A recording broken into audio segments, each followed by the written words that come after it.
Hello everyone. Today I'm going to discuss on the topic industrial sickness for the subject turnaround management. What is industrial sickness? Defining sickness in an industry is very tough exercise. There has been no standard definition of sickness in industry, and probably whatever exists or has been stated as sickness is not a definition of sickness. But in simple terms, if you want to mention, it means that there is a continuous default in repaying the dues in the industry. There is a continuous default in repaying the installments in which the company has fallen. There's continuous losses, and because of this, we call this industry as a sick industry.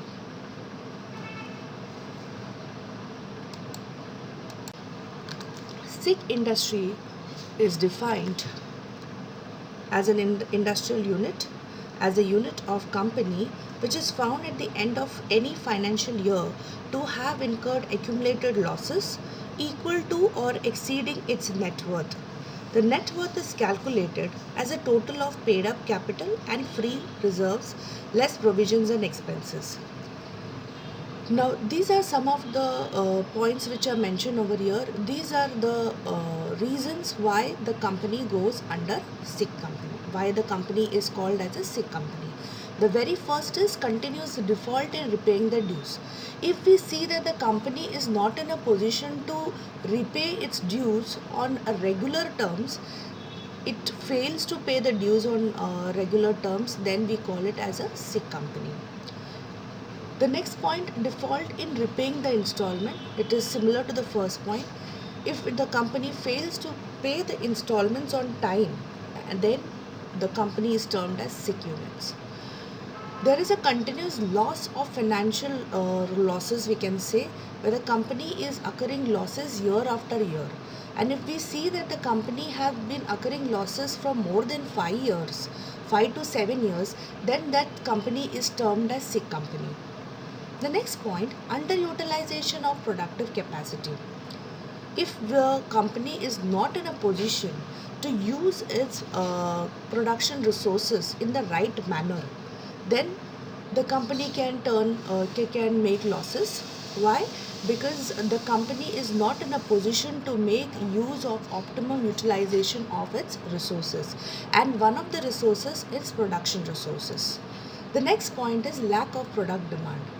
This is one of the things which any company can face, is there can be a lack of demand because the market is not ready to accept that product due to various reasons. It can be because of the customer may turn off the product because they are not satisfied, or maybe there is a lack of demand can be because of recession in the market, or it can be also because the product which you are supplying in the market can be of high prices, or maybe your competitor is giving a better product than what you are offering in the market. So there can be various reasons why the demand can slack down if there is no diagnosis done for prevention of this lack of demand.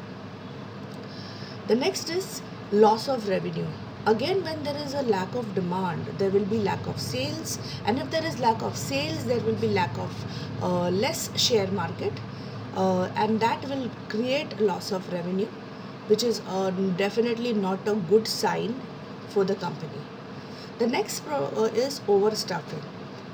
If the company doesn't identify the right kind of resources, human resources for its production or for its output, then this can really create a big problem, because you are incurring high cost on paying wages and salaries to the employees. And that is why it is very important that overstaffing or understand of staffing should be avoided, and the company should make sure that they are doing the right kind of staffing. The next is possible of exports. Very important is that the export should exceed.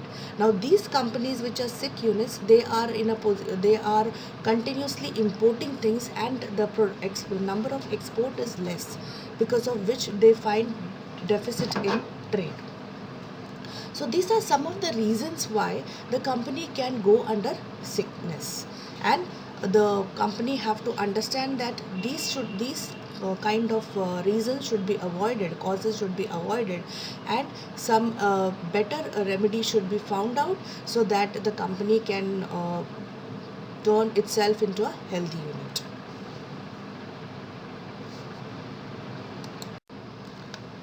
Now let us understand how do we identify the sick industries. What are the symptoms of industrial sickness? Very first one, general decline in a particular industry. When I say general decline, it can be decline in sales, decline in market demand, decline in revenue. When we see that the graph is going down in terms of all these, we can understand that yes, the industry is going under a sickness or under loss. Major changes in shareholding. You will find that most of the people who are investing their buying shares from that particular company has stopped buying shares. That shows that the shareholders have stopped trusting the company because the company has lost the goodwill, or the company is not in a position to give that dividend to the shareholders. That's why many shareholders have withdrawn their dividend from that particular company. Then autocratic one man rule. This is one thing which is not digested in today's era. Today we live in a democratic world where everybody should get a chance to express their views and opinions.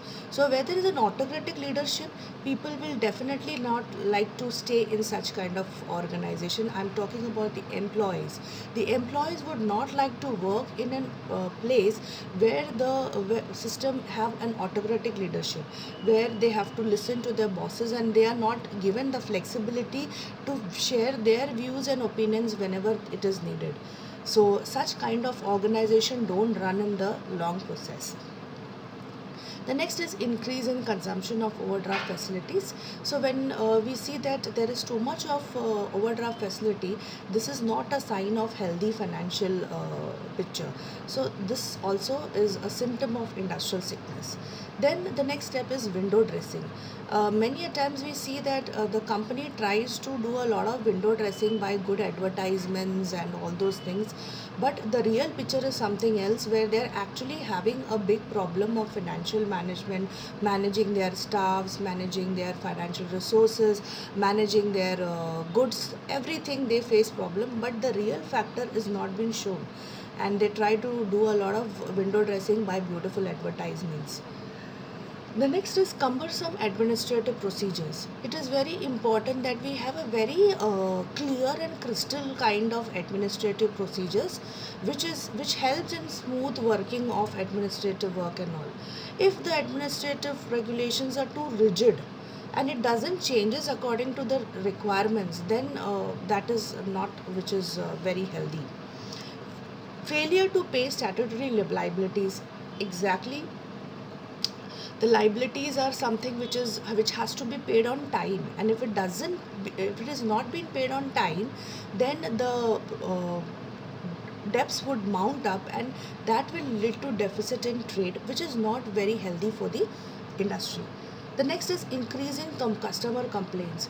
Increasing customer complaint is one sign of customer dissatisfaction, where the customer show their dissatisfaction by showing up their frustration, by showing up their redressal through complaints.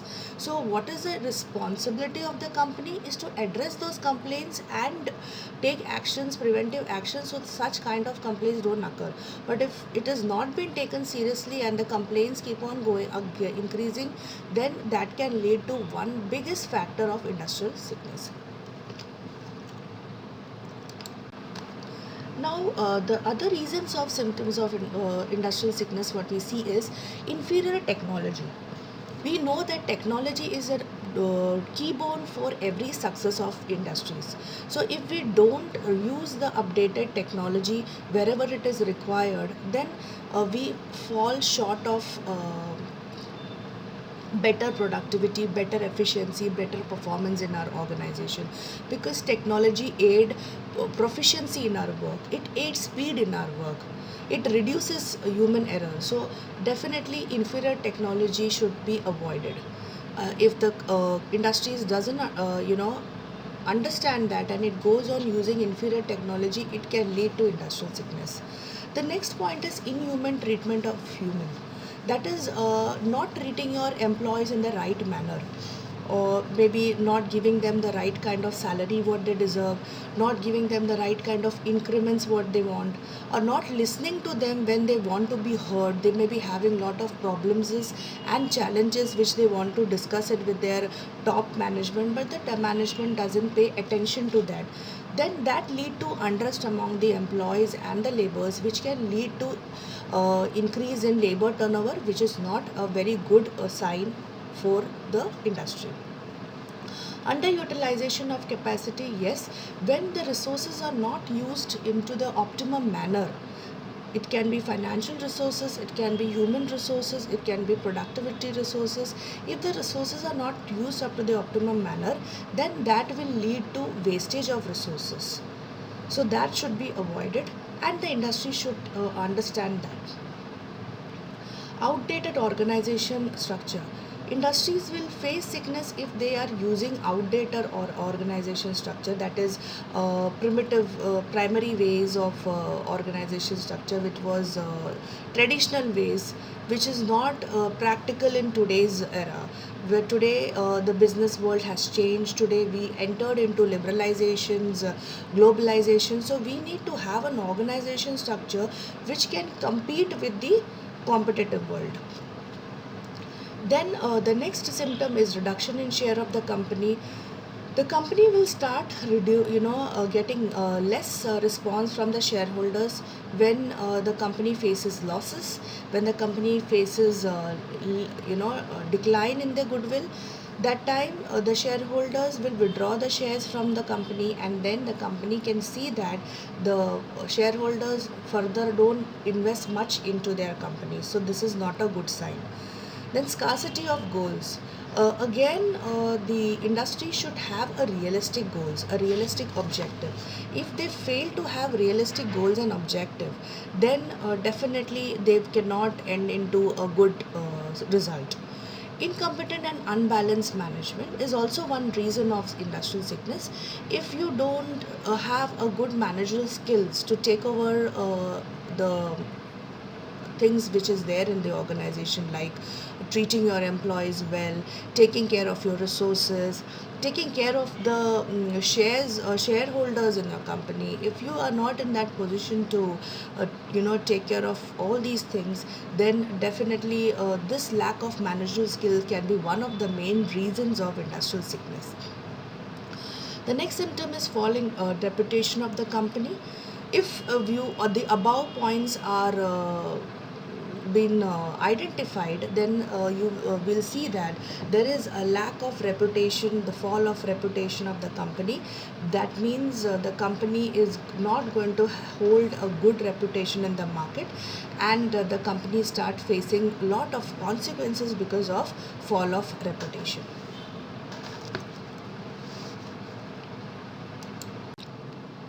Now, the other causes of symptoms are bad strategy. When I talk about bad strategy, it can be bad marketing strategy, it can be bad planning, financial planning strategy.